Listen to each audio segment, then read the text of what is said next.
اعوذ باللہ من الشیطان الرجیم بسم اللہ الرحمن الرحیم والحمد للہ رب العالمین والعاقبۃ للمتقین والصلاة والسلام علی نبینا وعلی آلہ واصحابہ واولادہ وبناتہ وازواجہ وجمیع ملتہ اجمعین۔ مکرم و محترم سامعین و ناظرین گرامی قدر، آج کی گفتگو میں ہم سیدہ طیبہ طاہرہ ام المؤمنین حضور اکرم صلی اللہ علیہ وآلہ وسلم نبی آخر الزماں علیہ الصلاۃ والسلام کی پہلی زوجہ محترمہ اور حرم مقدسہ سیدتنا حضرت خدیجہ بنت خویلد کا ذکر کریں گے کہ ان کے یوم وصال کی مناسبت سے 10 رمضان المبارک کو تو حضرت خدیجۃ الکبریٰ رضی اللہ تعالی عنہا یہ نبی پاک صلی اللہ علیہ وآلہ وسلم کی پہلی زوجہ محترمہ ہیں، مومنین کی ماں ہیں اور پہلی مسلمان خاتون ہیں۔ ان کے بہت اعزازات اعزازات ہیں اور پوری امت مسلمہ پر ان کے سب سے زیادہ احسانات ہیں۔ جو آپ کا کردار ہے، جو آپ کی شرافت و عظمت و نجابت ہے، وہ بالکل ایسی ہے کہ جس کا کسی سطح پر بھی کسی سے کوئی موازنہ نہیں ہے۔ حضرت خدیجہ کے جو والد محترم تھے وہ جناب خویلد، وہ اپنے سارے بھائیوں کے ساتھ تجارت کے پیشہ سے منسلک تھے، اور تجارت کے پیشہ سے چونکہ منسلک تھے اور تجارت میں انہیں بڑی مہارت تھی اور انہیں تجارت کے اندر بہت زیادہ فائدہ، نفع، ترقی اور وسعت تھی ان کے پاس تجارتی سطح پر۔ مکہ کے اندر اگر سب سے زیادہ مشہور خاندان کوئی تجارت کے طور پر تھا تو وہ حضرت خدیجۃ الکبریٰ رضی اللہ تعالی عنہا کے والدین یعنی والد اور ان کے بھائیوں کا تھا۔ اتنا ان کا وسیع کاروبار تھا کہ ان کا شام تک کا سفر پھیلا ہوا تھا، تجارت کا سلسلہ ان کا قائم تھا۔ پھر ان کے پاس اتنی دولت موجود تھی تجارت کی وجہ اور نفع کی وجہ سے کہ جو آپ کے والد محترم ہیں انہوں نے پھر سیاست کے اندر آنا شروع کر دیا، اور سیاسی طور پر بھی وہ ایک بڑے مضبوط انسان مکہ شریف کے اندر اور عرب کے اندر قرار پائے، اور سیاست میں ان کا بڑا اونچا نام اور مقام پیدا ہو گیا اور انہوں نے محنت کے ساتھ کر لیا۔ اس میں بہت ساری باتیں ہیں مگر ہمارے پاس وقت کم ہے اور ہم نے سیدہ پاک کی بارگاہ میں جو خراج عقیدت پیش کرنا ہے وہ زیادہ ہے۔ تو ایک جو بات میں جس میں عرض کرنا چاہتا ہوں کہ جب حضرت خدیجۃ الکبریٰ رضی اللہ تعالی عنہا کی ابھی چھوٹی عمر تھی تو اس وقت یمن کے اندر ایک بادشاہ جس کا نام سیف بن ذی یزن ہے، یہ بادشاہ بنا، اور اس کے بارے میں مشہور تھا کہ یہ بڑا اچھا بادشاہ تھا، تو یمن کا حاکم مقرر ہوا۔ تو چونکہ یمن کے ساتھ مکہ شریف کے بڑے گہرے وہ رشتے منسلک تھے اور معاملات منسلک تھے، تو نبی پاک صلی اللہ علیہ وآلہ وسلم کے دادا جان حضرت عبد المطلب ایک قافلہ لے کر اس کو مبارکباد دینے گئے تھے یمن کے اندر، اور یمن میں جب مبارکباد دینے گئے تو جیسے سرکار صلی اللہ علیہ وسلم کا خاندان برکت میں، سعادت میں، خوش بختی میں، خوش قسمتی میں، اللہ تبارک و تعالیٰ کی بارگاہ کے ساتھ قرب میں اور کعبہ شریف کے چابی بردار ہونے کی وجہ سے اور بیت اللہ شریف کے نگران ہونے کی وجہ سے ان کا مقام اور مرتبہ بہت زیادہ تھا اور عزت اور شرف کی نگاہ سے انہیں دیکھا جاتا۔ اسی وجہ سے ان کا بہت بڑا عمل دخل ہوتا سیاست میں بھی، دفاع میں بھی، اور مکہ اور عرب کے دیگر حالات کے ساتھ بھی، کیونکہ مسند نشینی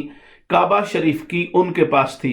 حضور پاک صلی اللہ علیہ وسلم کے دادا جان حضرت عبد المطلب کے پاس۔ تو حضرت عبد المطلب نے ایک قافلہ تیار کیا یمن کے بادشاہ سیف ذی یزن کے لیے کہ اس کو مبارکباد دے کے آئیں۔ تو اس قافلے میں جو وہاں اور لوگ تھے، وہاں ڈیفنس سے تعلق رکھنے والے امیہ، اور سیاست سے تعلق رکھنے والے خویلد وہ بھی موجود تھے، اور یہ وہی خویلد ہیں جو حضرت خدیجۃ الکبریٰ رضی اللہ تعالی عنہا کے والد محترم ہیں۔ اچھا، اب اس کے بعد وہاں پر جب گئے تو وہاں پر گفتگو ہوئی بادشاہ سے، اور بادشاہ یمن کے بادشاہ کو جب پتہ چلا تو اس نے بڑے عزت و تکریم اور احترام سے بٹھایا۔ جب ملاقات ہوئی تو ملاقات ہونے کے بعد حضرت عبد المطلب نے اس کے ساتھ گفتگو کی، کیونکہ نمائندگی حضرت عبد المطلب کر رہے تھے۔ جب بادشاہ سے گفتگو کی، اس کو مبارکباد دی، تو اس نے کہا کہ آپ کے الفاظ اور آپ کا گفتگو کا انداز اور آپ کی مجھے مبارکباد پیش کرنے کی جو انتہائی عمدگی کے ساتھ پریزنٹیشن ہے، میں اس سے حیران ہوا ہوں، آپ کون ہیں؟ تو اس پر آپ نے بتایا، وہ بہت متاثر ہوا، اور ساتھ ہی اس نے کہا کہ آپ کی مجھے کوئی اور نسبت بھی لگتی ہے۔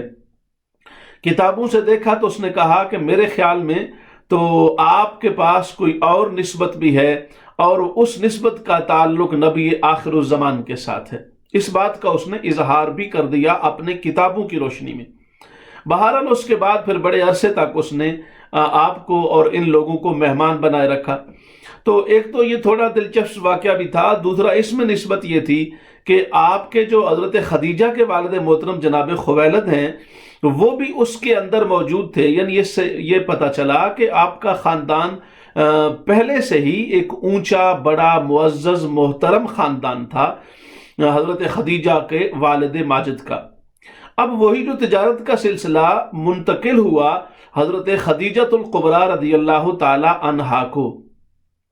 اور وہ سارا دو ہی بہنیں تھیں، اور وہ جو مینلی جو تجارت کا سلسلہ تھا وہ حضرت خدیجہ کے پاس ہی تھا۔ اب حضرت خدیجہ یعنی عورت ہونے کے باوجود آپ کو یہ شرف و امتیاز حاصل ہے کہ آپ اس وقت تجارت فرماتی تھیں، اور والد محترم کی تجارت شام تک تھی، تو آپ نے اس کو بحرین اور عراق تک وسیع کیا۔ یہ حضرت خدیجۃ الکبریٰ رضی اللہ تعالی عنہ کا پرسنل انیشیٹو تھا جو انہوں نے لیا، اور تجارت کے اندر مزید ترقی پائی، حتیٰ کہ ایک قول کے مطابق تو 80 ہزار تک اونٹ بھی آپ کے قافلہ میں موجود رہے۔ اگرچہ اس میں کسی کو بعض لوگوں نے بات کی ہے، مبالغہ آرائی محسوس بھی ہو تو اگر اس کا ہاف بھی کرو، 1/4 بھی کرو، تو بہت بڑا سلسلہ تجارت حضرت خدیجۃ الکبریٰ رضی اللہ تعالی عنہا کے ہاتھوں انجام پذیر ہو رہا تھا۔ جب نبی پاک صلی اللہ علیہ وسلم کی عمر 25 سال ہوئی تو اس وقت حضرت عاتقہ جو نبی پاک صلی اللہ علیہ وسلم کی پھوپھی جان ہیں، وہ حضرت ابو طالب کے پاس حاضر ہوئیں، اور ویسے بھی وہ حاضر ہوتی رہتی تھیں، تشریف لاتی نبی پاک صلی اللہ علیہ وسلم، چونکہ ان کے بھتیجے تھے تو سرکار پاک کی زیارت کرنے، آپ سے ملنے اور آپ کو دیکھنے کے لیے، چونکہ حضرت عبداللہ آپ کے والد ماجد کا وصال فرما چکے تھے آپ کی پیدائش سے پہلے ہی، تو اس وجہ سے پورے خاندان کے اندر حضرت عبد المطلب کی جو وصیتیں اور نصیحتیں تھیں پورے خاندان کو، اس کی بنیاد پر پورا خاندان آپ کو انتہائی خاص تعلق سے دیکھتا تھا، اور وہ ہر کوئی یہ محسوس کرتا تھا کہ کوئی محبت، پیار اور شفقت کی کمی نہ رہ جائے نبی مکرم صلی اللہ علیہ وسلم کے لیے۔ تو حضرت عاتقہ تشریف لائیں اور آ کر کہا حضرت ابو طالب سے کہ آج تو میرا بھتیجا تو ویسے ہی حسن و جمال کا مرقع اور سرچشمہ اور منبع ہے، اور آج تو 25 سال کا عمر ہو گئی ہے، جوانی شباب پر ہے، حسن اپنے کمال پر ہے، اور اس حسن کی ضیاء باریاں پوری دنیا کو تو منور و معطر کر ہی رہی ہیں، لیکن آپ سے میں یہ عرض کرنا چاہوں گی کہ اس عمر میں تو بیٹوں کی شادی کا سوچنا ہوتا ہے، تو آپ نے کیا سوچا؟ حضرت ابو طالب سے کہا۔ اس پر حضرت ابو طالب نے کہا، عاتقہ تم جانتی ہو میں تو بالکل تم سے اتفاق کرتا ہوں، مگر حالات کچھ ایسے ہیں کہ شادی کے معاملات انجام پذیر کرنا مالی حالات کی وجہ سے اس وقت ممکن نہیں ہے۔ حضرت عاتقہ نے کہا کہ میں نے سنا ہے کہ خدیجہ کے جو قافلہ ہے وہ جا رہا ہے شام کی طرف، بہت بڑا قافلہ ہے اور اس میں بہت سارے لوگ شامل ہیں۔ اچھا، اس وقت تجارت کا سلسلہ یہ ہوتا تھا کہ چھوٹے تاجر جو تھے بڑے تاجر وہ تو اپنا مال خود لے کے جاتے، لیکن جو چھوٹے لوگ تھے وہ بزنس اس انداز سے اس میں کرتے کہ اپنا پیسہ ان کو دے دیتے، وہ تجارت میں لگا دیتے، اور نفع کے اندر ان کی پرسنٹیج مقرر تھی کہ اتنے پرسنٹیج نفع آپ کو ملے گا۔ یہ چیز اب بھی جائز ہے، نفع کے اندر پرسنٹیج کرنا بالکل اس میں کوئی حرج نہیں ہے، صرف یہ ہے کہ مکمل طور پہ نقصان کا مالک نہ بننا یا اس میں شامل نہ ہونا، اس حوالے سے اسلام میں پسند نہیں کیا گیا۔ تو بہرحال وہ سارے لوگ اپنا اپنا پیسہ لگاتے، اور تجارت کے نفع سے جو آپ اس کو کہہ لیں پرسنٹیج ملتی تھی وہ ان کا، تو اس اعتبار سے ہر کوئی اس بزنس میں شامل ہوتا تھا،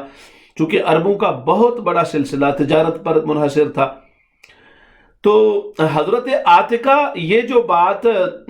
تھی تو اس بات کو لے کر حضرت خدیجہ کے پاس گئیں۔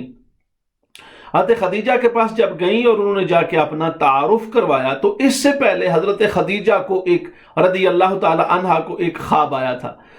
اور وہ خواب یہ تھا کہ وہ فرماتی کہ میں سوئی ہوئی تھی اور میں نے دیکھا کہ آسمان سے چاند اترا اور وہ چاند میری گود میں آ گیا، اور اس چاند کی نورانی کرنوں نے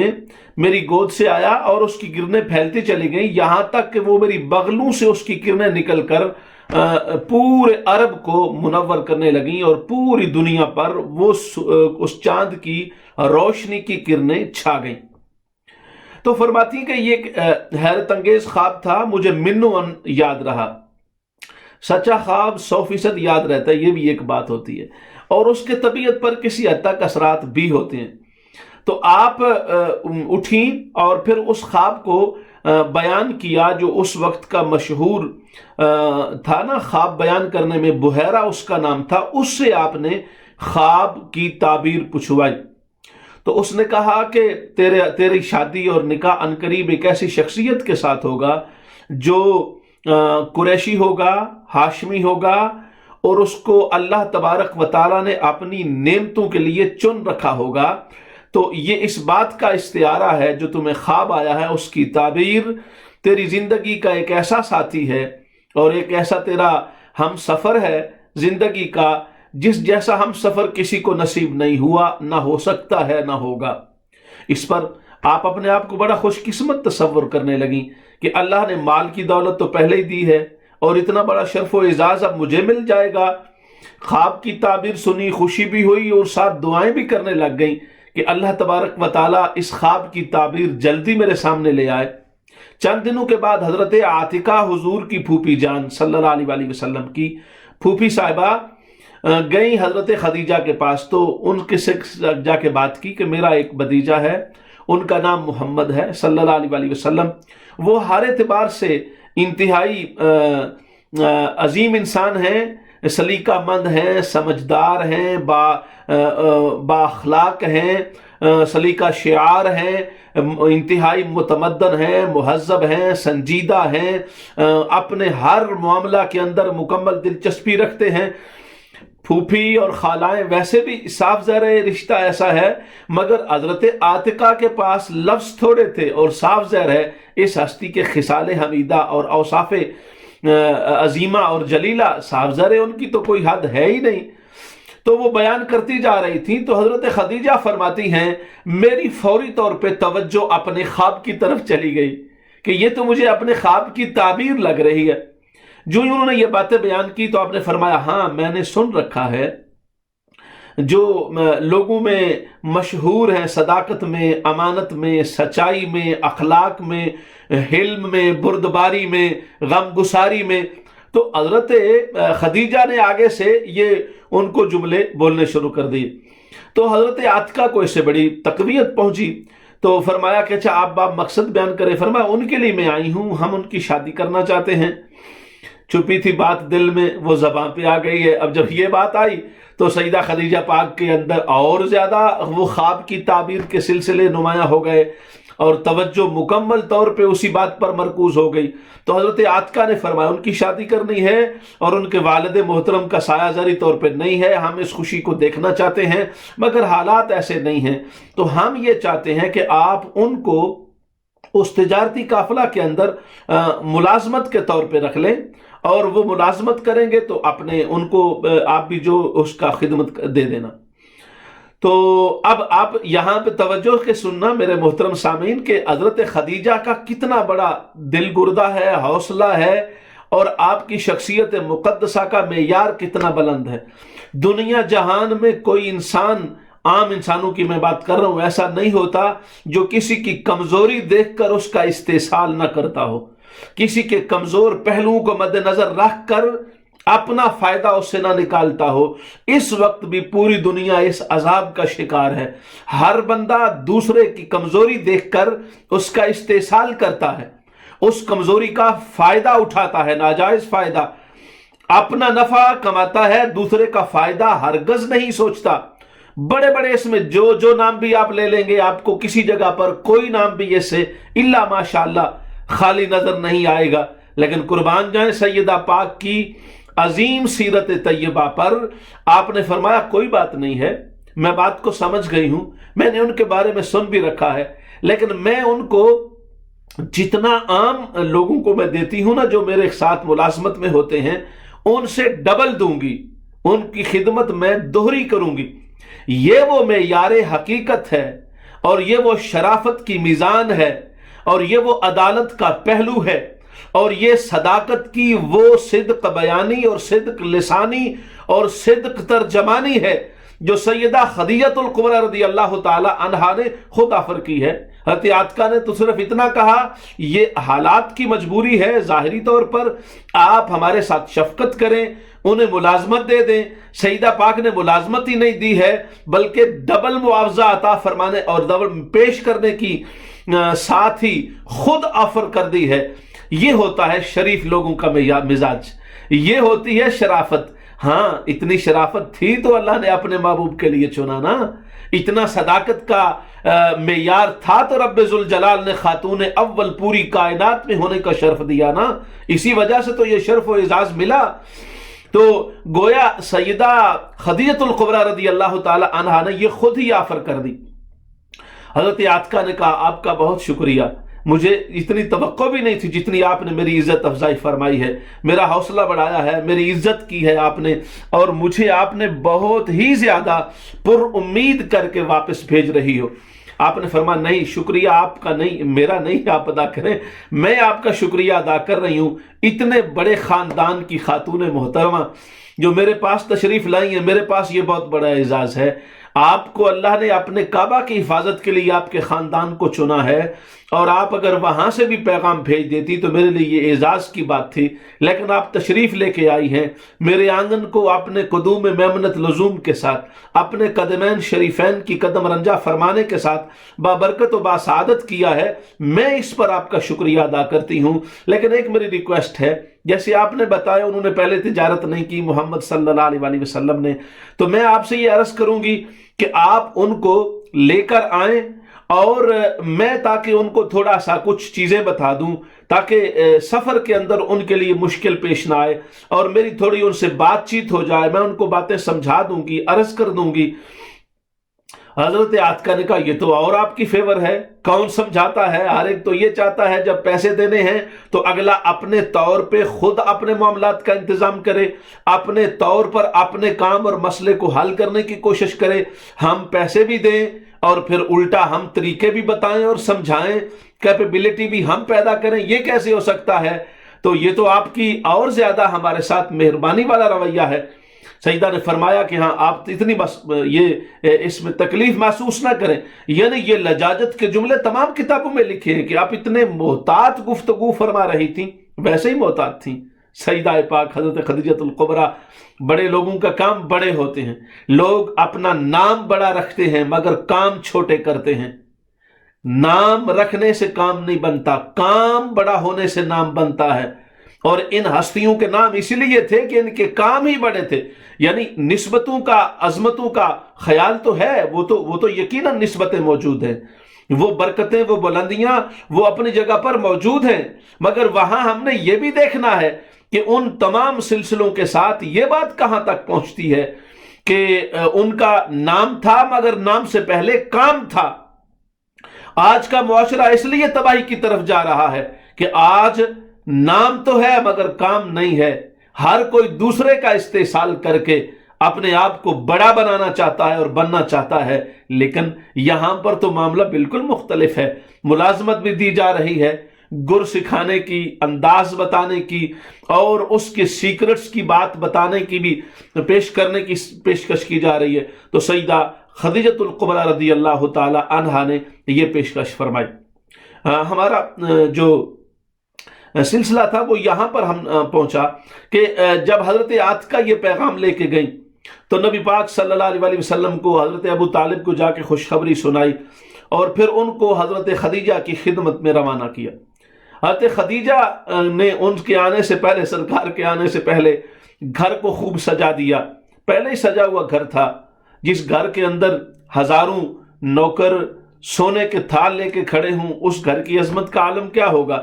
تو آپ نے خوب اہتمام فرمایا، اور خوب اہتمام فرمایا سرکار پاک کے تشریف لانے کے لیے، اور بڑی بےتابی کے ساتھ انتظار کرنے لگیں۔ اس انتظار کو حضرت نفیسہ جو آپ کی خادمہ خاص ہیں اور غلامہ خاص ہیں، انہوں نے بیان کیا ہے۔ ہماری گفتگو کا موضوع انشاءاللہ کل بھی یہی ہوگا۔ آج کا وقت ختم ہو گیا ہے،